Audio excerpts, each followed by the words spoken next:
So June, when did you start bartending? I started about 10 years ago, back in the States. Okay. Yeah. And when did you move to St. Thomas? A year and a half ago. What made you want to become a bartender in the first place? It started out as a second job. I had a job as a high school teacher, and I needed some extra income, so I found a job that I could do on the weekends and in the evenings, and it turned out that I really enjoyed it, and it became my full-time job instead of teaching. Okay. Yeah. Very good. Mm-hmm. And as a bartender, do you find yourself drinking a lot just in general when you're off work, or do you become the rum? Or you just Actually, no.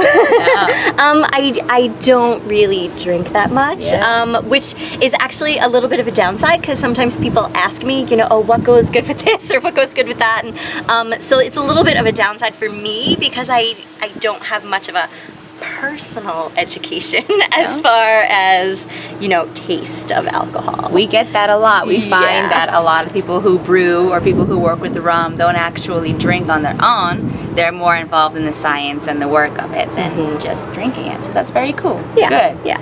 You got a good head on your shoulders because you were a teacher, that's why. All right, and so let's see. How about anything specialty that you do around here that people that are local here on this side of the Crown Bay Marina area really enjoy? I have learned a lot down here. What people like to drink down here is different from the bars that I worked at in the States. It was a lot more whiskey and bourbon where I came from, and I didn't know much about rum at all until I moved down here. So I have learned a lot down here about rum and rum drinks and all the different flavors of rum, and so I have learned about crucian confusions. I have learned about painkillers, all the hits that when the tourists come, all the things that really surprise them and delight them, and so those are the things that I enjoy making for people down here.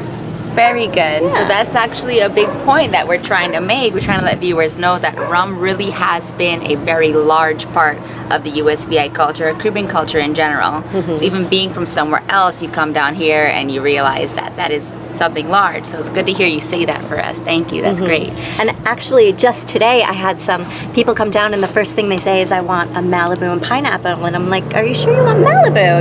You're here. Do you want to try a crucian coconut? You know?" And so it happened just today. A couple from California, and I was like, "Are you sure you want Malibu?"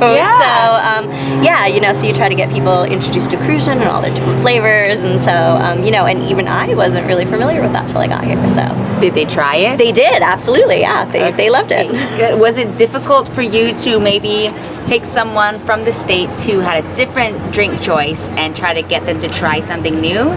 No, I find that the tourists are really eager and excited, and they usually come down and they have a ton of questions and they want to know, and I'm still learning, so I usually don't really have all the answers for them, but there's so much rum. Yeah, there's so much, and there's from all the different islands, and so I'm still learning about all of that, and people are really excited to learn, and when they're here, they're so eager to try everything. Good. Yeah. That's very. I haven't met with any resistance from anyone when it comes to the alcohol. Because that's the good stuff. Yeah.